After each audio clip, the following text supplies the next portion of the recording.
પરમવિદ્યેયમ સદા વલ્લભમ. એક મહાપ્રભુજીનું સ્વરૂપ વિરહાત્મક, બીજું રસાત્મક અને ત્રીજું ભાવાત્મક. રૂપમ તત્ત્રિતયાત્મક. વિરહાત્મક સ્વરૂપે પોતે શ્રી મહાપ્રભુજી, રસાત્મક સ્વરૂપ શ્રી મહાપ્રભુજીનું એ શ્રી ગુસાઈજી અને ભાવાત્મક સ્વરૂપ શ્રી મહાપ્રભુજીનું બમલાજી. રૂપમ તત્ત્રિતયાત્મકમ. શ્રી ઠાકોરજીના હૃદયમાં બિરાજેલો સ્ત્રી ભાવ, શ્રી સ્વામીજીના હૃદયમાં બિરાજેલો પું ભાવ અને ત્રીજો સાક્ષી ભાવ. ભોક્તા ભાવ, ભોગ્યા ભાવ અને સાક્ષી ભાવ. રૂપમ તત્ત્રિતયાત્મકમ પરમવિદ્યેયમ સદા વલ્લભમ. એક આનંદ લેવાનો ભાવ, જે બહુ ક્લિષ્ટ વાત છે, પણ સરળ ભાષામાં જો સહેલાઈથી તમે સમજી શકો એવી ભાષામાં જો વાત કરું, આ પું ભાવ, સ્ત્રી ભાવ અને સાક્ષી ભાવ કે જે બધાને સમજાય એવી જો વાત કરવાની કોશિશ કરું તો એક આનંદ લેવાનો ભાવ એ પું ભાવ છે, ભોગતા ભાવ, કે હું આનંદ લઉં સેવા કરીને, કથા કરીને, કોઈ પણ પ્રકારે. એક આનંદ લેવાનો ભાવ એ પું ભાવ. બીજો આનંદ આપવાનો ભાવ એ સ્ત્રી ભાવ, કે પ્રભુ સેવા દ્વારા આનંદ, પ્રભુને સુખ થાય, આ સ્ત્રી ભાવ. અને ત્રીજો સાક્ષી ભાવ, કે આનંદ લેતા જોઈને આનંદિત થવું. જેમ તમને કોઈ બહુ સારા શણગાર આપી દે, બહુ સારા દાગીના, સારામાં સારા હોય, સારામાં સારા વસ્ત્રો હોય, અને એક ઓરડામાં બધું જ મૂકેલું હોય, તમને ઓરડામાં મોકલવામાં આવે, મોંઘામાં મોંઘા દાગીના છે, મોંઘામાં મોંઘા વસ્ત્રો છે, પણ એ આખા ઓરડામાં ક્યાંય અરીસો ન હોય તો તમને આનંદ આવે? તમે બધું જ પહેરો છો પણ પાછા ભોગતા બનીને પોતાની જાતને જોતા નથી, તો એ પૂર્ણ રસનો અનુભવ થતો નથી. એમ જ આ યુગલ સ્વરૂપ લીલા કરે છે, પણ એ લીલાનો એક પરમ રસ અનુભવ કરવા માટે જ્યારે આ બંનેના હૃદયમાંથી સાક્ષી સ્વરૂપ શ્રી વલ્લભ રૂપ પ્રગટ થયું અને એને આજે દર્શન કરીને રસનો અનુભવ કર્યો, એ પૂર્ણ ફલશ્રુતિ છે રસ. આ બહુ જ અઘરી વાત મેં સહેલામાં સહેલી ભાષામાં સમજાવવાની કોશિશ કરી. બાકી આના ઉપર કલાકો સુધી શાસ્ત્રોની ચર્ચા થાય, શાસ્ત્રીજી સમજી શકે. તો શ્રી મહાપ્રભુજી રૂપમ તત્ત્રિતયાત્મકમ, ત્રિતયાત્મક રૂપ છે. આ ત્રણ સ્વરૂપે શ્રી મહાપ્રભુજી બિરાજમાન છે. અને એટલે કહ્યું આ ચંપારણ્ય એ તો સાક્ષાત સ્વામીજી છે. મહાપ્રભુજી પોતે આચાર્ય રૂપે છે. વસ્તુતઃ કૃષ્ણ એવ. શ્રી ગુસાઈજી પ્રભુ ચરણે કહ્યું કે ઠાકોરજી ને મહાપ્રભુજીમાં કોઈ ભેદ નથી, એ જ કૃષ્ણ છે, એમાં કોઈ ભેદ નથી. અને હું તો ત્યાં સુધી કહીશ, વાર્તા સાહિત્યનું જો તમે અધ્યયન કરો તો તમને ઘણા બધા એવા પ્રસંગો જોવા મળશે કે જ્યાં મહાપ્રભુજીએ ઠાકોરજી સ્વરૂપે દર્શન આપ્યા, પણ એક એવો પ્રસંગ તમને જોવા નહીં મળે કે ઠાકોરજી મહાપ્રભુજીનું રૂપ લીધું. અને એટલે તો શ્રીનાથજી બાવા એ પ્રભુ છે અને વલ્લભી મહાપ્રભુ છે. સ્વયં મહાપ્રભુજી શ્રીજી રૂપે દર્શન આપી શકે છે, પણ કદાચ શ્રીજીભાઈ તો સામર્થ્ય નથી બતાવતા કે મહાપ્રભુજી રૂપે દર્શન આપતા. અનેક અનેક આ તો હૃદયના અનેક આવા તો ભાવો શ્રી મહાપ્રભુજી માટે તો અનંત ભગવતીઓ જે ગાન કર્યા છે, પદ્મનાભ આદિ ભગવતીઓએ, સ્વયં મહાપ્રભુજીનું સ્વરૂપ શ્રી ગુસાઈજી પ્રભુ ચરણે જે બતાવ્યું સર્વોત્તમ સ્તોત્રમાં, વલ્લભાષ્ટકમાં અને સપ્ત શ્લોકી, અદ્ભુત દર્શન છે. ક્યારેક ભવિષ્યમાં એવો મહાપ્રભુજીના સ્વરૂપને સમજ્યા વગર આ પુષ્ટિ માર્ગ ક્યારે ફલિત થતો નથી. હું એમ કે પુષ્ટિ માર્ગમાં સત્સંગની શરૂઆત ક્યાંથી કરું, તો મારે એને એ જ કહેવાનું, તું સર્વોત્તમ સ્તોત્રથી પ્રારંભ કર. શ્રી વલ્લભને જે ક્ષણે સમજી ગયો, જય જય શ્રી વલ્લભ પ્રભુ વિઠ્ઠલેશ સાથે નિજજન પર કરત કૃપા ધરત હાથ હે માથે. અને જેને શ્રી મહાપ્રભુજી અપનાવી લીધો તો ઠાકોરજી શું કરે? અપનો કર ગોકુલપતિ ભરત તાહી બાતે. એને તો મહા ઠાકોરજી પોતાનો ગણી અને બાત પીડી લે. શ્રી મહાપ્રભુજી જેના પર કૃપા કરી દે, શ્રી વલ્લભની કરુણા જેના ઉપર થાય, તો શ્રી મહાપ્રભુજી સાક્ષાત આચાર્ય રૂપે છે, કૃષ્ણ રૂપે છે. વાર્તા સાહિત્યમાં એના અનેક પ્રમાણો છે, એની હમણાં ચર્ચા નથી કરતો. અને ત્રીજું સ્વરૂપ શ્રી સ્વામીજી સ્વરૂપે છે. જેમનું આદિ દૈવિક સ્વરૂપ કહેવાય. આચાર્ય સ્વરૂપે ભૌતિક સ્વરૂપ, શ્રી ઠાકોરજી સ્વરૂપે આધ્યાત્મિક સ્વરૂપ અને સ્વામીજી સ્વરૂપે આદિ દૈવિક સ્વરૂપ છે. પુષ્ટિ માર્ગની યાત્રા જ આદિ ભૌતિકતાથી આદિ દૈવિકતા તરફથી છે. એનો જ માર્ગ એ જ પુષ્ટિ માર્ગ. શ્રી મહાપ્રભુજી આપણને ભૌતિકતામાંથી આદિ દૈવિકતા તરફ લઈ જાય. આંખો જુએ ને જે દેખાય એ ભૌતિકતા, બુદ્ધિ જેનું જ્ઞાન કરે એ આધ્યાત્મિકતા અને હૃદય જેનો રસ લે એ આદિ દૈવિકતા. આ સરળ ભાષામાં તમને સમજાવવાની, કારણ કે આ શબ્દો તમે ઘણી વાર સાંભળો છો. આદિ ભૌતિકતા, આધ્યાત્મિકતા, આદિ દૈવિકતા શબ્દો ઘણી વાર સમજીએ, પણ એની ઘણી વાર આપણને એનો ભાવ ખ્યાલ નથી હોતો. જેમાં રસ ઉત્પન્ન થાય આદિ દૈવિકતા. તો શ્રી સ્વામીજીનું સ્વરૂપ સ્વયં દયારામભાઈ પણ કહે છે ને કે જગત જપે નૃપ નામ રહ્યો જ સગળે ફેલી, પટરાણીનું નામ લહે રહે જ રંગ મહેલી. કે ઠાકોરજી તો રાજા જેવા છે, એને તો આખું દુનિયા જાણતી હોય, રાજાને બધા ઓળખતા હોય, આખી પ્રજા ઓળખતી હોય કેવો દેખાય છે, કેવું પરાક્રમ છે, કેવું સામર્થ્ય છે, કેવો સ્વભાવ છે, કેવું સ્વરૂપ છે. રાજાને આખી પ્રજા ઓળખતી હોય, પણ રાણીને તો એ જ ઓળખી શકે જે રંગ મહેલના જીવો હોય.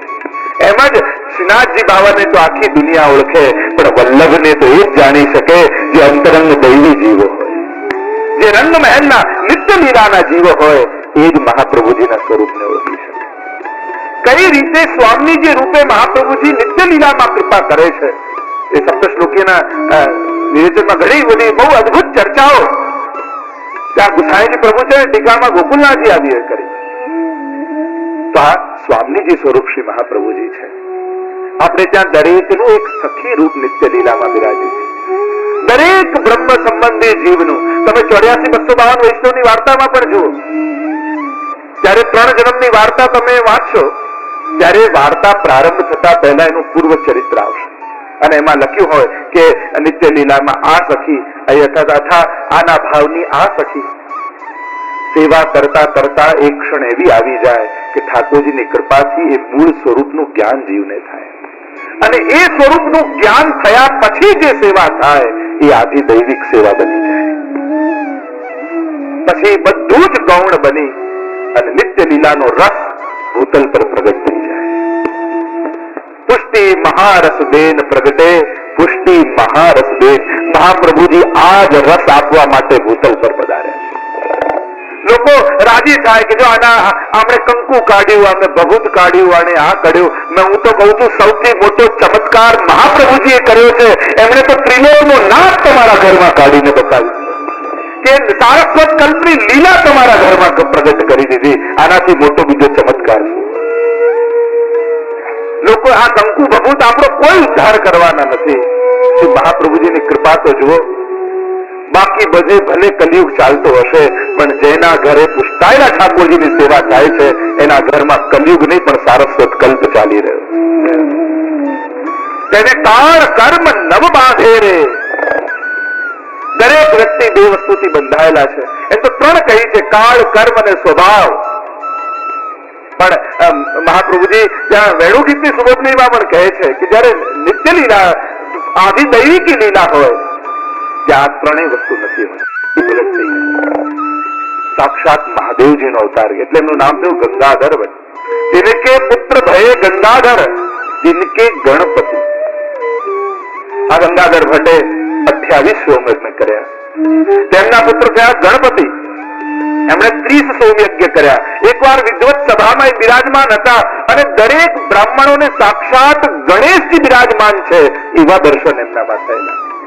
એટલે આ ગણપતિજી સાક્ષાત ગણેશજીનો અવતાર હતા. जिनके गणपति सुत वल्लभवर અને બીજાને થયા વલ્લભવર. આ વલ્લભવર એમણે કુલ આ વલ્લભ ભટ્ટજી 5 સોમયજ્ઞ કર્યા. જ્યારે એ પોતે સાક્ષાત સૂર્યનો અવતાર હતા. બધા એક વાર બ્રાહ્મણો એમની પાસે ગયા કે લોકો આપને સૂર્યનો અવતાર કહે છે, હમણાં અડધી રાત્રિ થયેલી છે, જો આપ સૂર્યનો અવતાર હોય તો આપનો પરચો આપો. અને આ વલ્લભવરજીએ સાક્ષાત વેદ મંત્ર ભણી અને અડધી રાત્રિએ સૂર્યને પ્રગટ કરી દીધો હતો. અને દિવસ જેવું અજવાળું અડધી રાત્રિએ થઈ ગઈ. આ પ્રગટ સૂર્યના અવતાર છે વલ્લભવર. શ્રી લક્ષ્મણ ભટ્ટ અનુભવ ટેવ શુદ્ધ સત્વજો શ્રી વસુદેવ. અને શ્રી લક્ષ્મણ ભટ્ટજી કેવા છે? અનુભવ ટેવ શુદ્ધ સત્વજો શ્રી વસુદેવ. સાક્ષાત વસુદેવજીના અવતાર છે લક્ષ્મણ ભટ્ટજી. જેમ વસુદેવજીને વચન આપેલું પ્રભુએ અને એમને ત્યાં પ્રભુ પધાર્યા, પણ પધાર્યા તો ખરા, પાછી આજ્ઞા કરી કે છાપમાં પધરાવીને મને ગોકુળ પધરાવી આવો, અને સુખ લેવાનું તો રહી ગયું. અને હવે આ વસુદેવજીના મનોરથ પૂર્ણ કરવા માટે આ લક્ષ્મણ ભટ્ટજી રૂપે સ્વયં વસુદેવજી પ્રગટ થયા અને એમને ત્યાં હવે મહાપ્રભુજીનું પ્રાગટ્ય થશે. કેવા છે? સત્વગુણ વિદ્યા પયોનિધિ વિશદ કીર્તિ પ્રગટહી ગામ કાંકર ગાંવ ગાંવ में रही वार में रही जाति सब हरकही. અને આંધ્રમાં કાકરવાડ ગામ છે, ત્યાં અનેક પરંપરાથી સોમયાજી બ્રાહ્મણો રહે છે, જેમની દિવ્ય પરંપરા છે. સ્વયં દેવતાઓ જ અવતાર લઈને પ્રગટ થયેલા છે અને કાકરવાડ ગામમાં રહી યજ્ઞ યાગાદી કરી રહ્યા છે, ધર્મને અનુકૂળ જીવન પસાર કરી રહ્યા છે. पर्व पर सह कुटुंब लेके चले प्राग को साथ ले स्नान दान दिवाय द्विज को चले काशी पात ले. સમાચાર મળ્યા કે પ્રયાગમાં બહુ મોટો એક પર્વ થવાનો છે, ઉત્સવ થવાનો છે. અને એ સમાચાર સાંભળી લક્ષ્મણ ભટ્ટજી પોતાના સમગ્ર પરિવારને લઈ અને પધાર્યા છે કાશીની ઓર, પ્રયાગની ઓર. 7 ધર્મો પ્રભુના મુખારવિંદમાં છે. જો મહાપ્રભુના મુખારવિંદ રૂપ અવતારની જો ચર્ચા કરવા જઈએ સ્વરૂપની, તો 7 ધર્મો પ્રભુના મુખારવિંદમાં છે.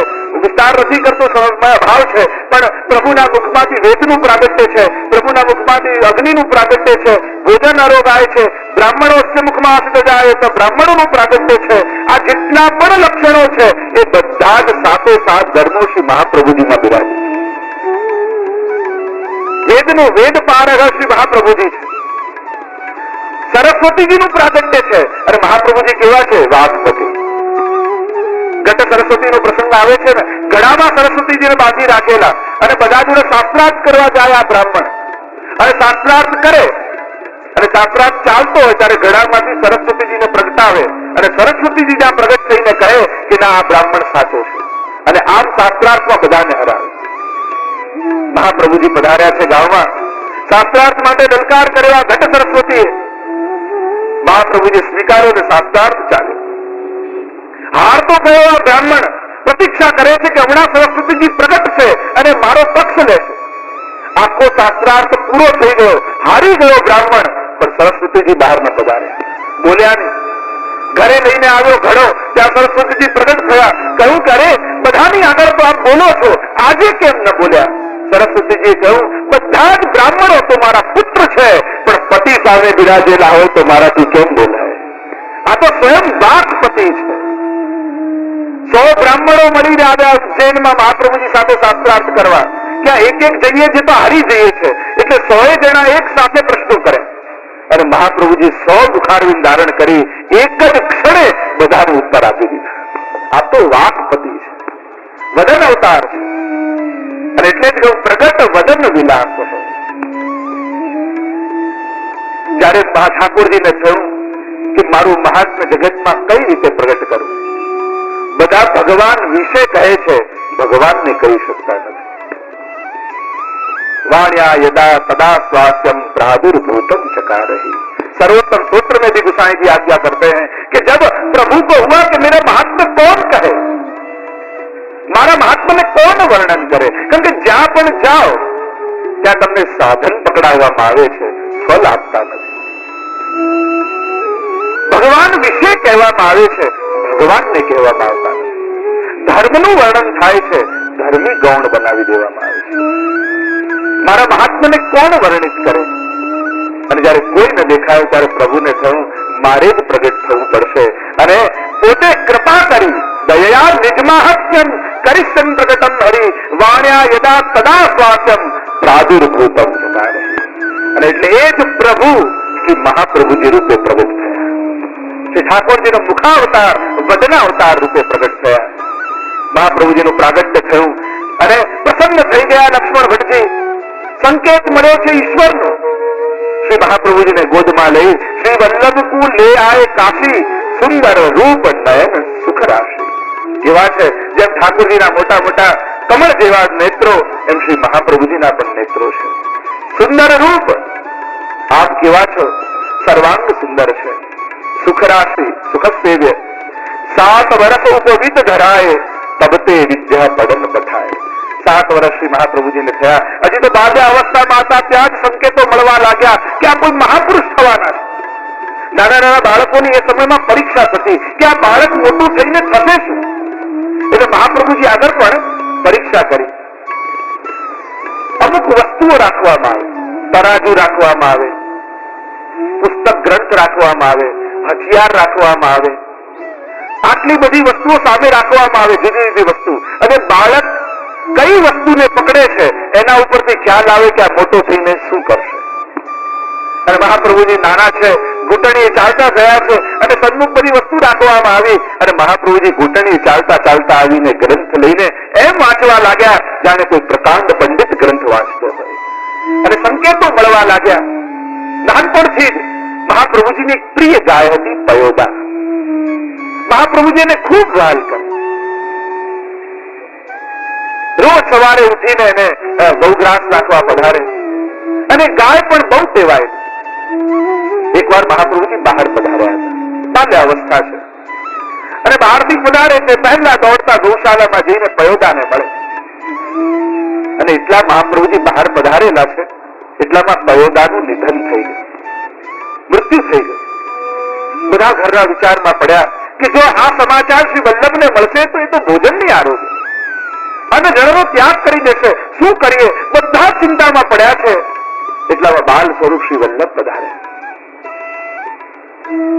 બધા ચિંતાતુર છે. મહાપ્રભુજી તો કુમળો કુમળો ઘાસ લીધું, સીધા દોડ્યા ગૌશાળામાં અને આવાજ કર્યો, પયોદા ઉઠ.